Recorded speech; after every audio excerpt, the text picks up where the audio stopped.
So what do you do if you have launched something and you didn't get the results that you hoped for? And that happens to a lot of us. It happens to all of us, I think, at some point.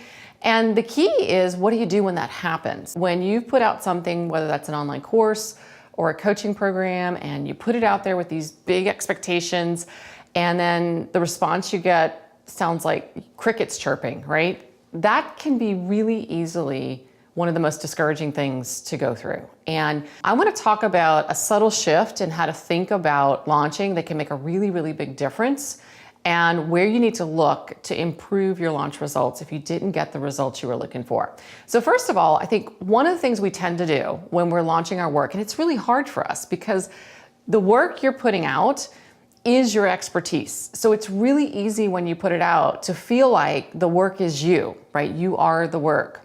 So when you don't get this big response to it, it's easy to feel discouraged, like people aren't looking for the thing that you want to share. And in truth, that's not the case. Oftentimes what it is little tweaks that can make a really big difference in how you're putting your work out in the world, how you're marketing it.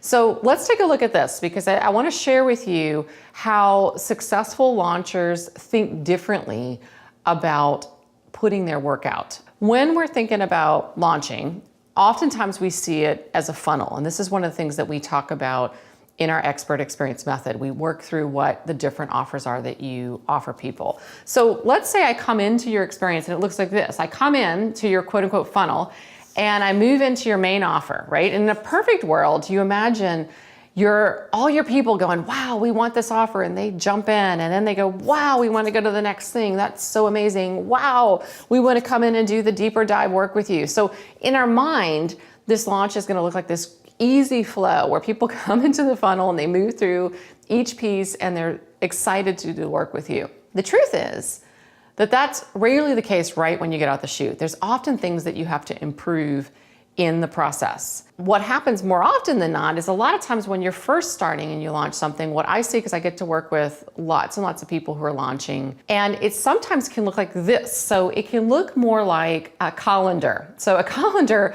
when you put that flow of leads into the colander, people that are coming in to say they click on an ad with you or they're going to a webinar, what often can happen is there's holes in that funnel that look a lot like a colander. So I can sign up for your webinar, but oh gee, I don't show up, or I click on the ad and I don't actually sign up for the webinar, or I go to the webinar and I leave early, or I'm in the webinar and I go to the sales page, but gee, I have to think about it, right? So in your flow, there are all these opportunities for people to fall through the holes. And the key to thinking about how to create great launches is to shift this from it's a win-lose, like either it worked or it didn't, to the mindset of an experimenter. This is the number one thing that sets people up to be really successful at sharing their work in a big way, is to think about everything you're putting out as an experiment. You can anticipate all of these holes before you launch. The key is to think about your offer and putting that out, and then thinking about what you can tweak as you continue to share that offer with your audience. So Kim Moore, who is part of our community, she launched a course called Head Shape Matters. And this is a course about hair cutting. And when she first offered that program, in the first workshop she offered it, she had 28 people that were in that offer. Moving forward, as we work together and we continue to refine it, looking for little places where there might be holes in the experience that could be improved and plugged and tweaked, she moved from having 28 people in that first experience when she offered it to the last time that she launched, she had 300 people in her program. The key here is it's the same program. Kim didn't change the program. What she focused on in her launch was identifying those holes, and we looked at each hole and we said, wow, here's something we can do to plug that hole so we don't lose people in the experience. A launch is simply this experience that you're crafting for your audience, and noticing where they're engaged and where you're losing them is the key to having more people move through the complete experience all the way to signing up to do the work with you. And that's what we want. So the main shift that we have to make is really a mindset shift, because we could sit down and I can show you where the holes are and we can work to plug those holes. We can even give you, here's some holes to think about in advance.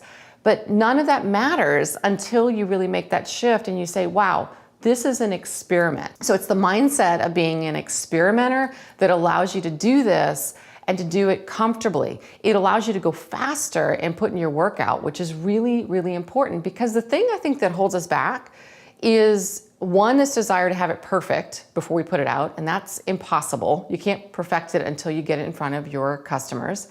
And two, it keeps us out of that feeling of being discouraged because things didn't turn out the way we wanted when we look at it as the one shot we have to launch something. You have many opportunities to constantly refine what you're doing, and your audience is going to give you feedback to help you improve that. So I'd love your thoughts on this whole idea of approaching this like an experiment. What do you think it's going to take to really think about everything you're doing as a big experiment? So share it in the comments below. I'd love to hear what you guys are thinking, and keep launching, because putting it out there is how you get to do the work that you're really here to do.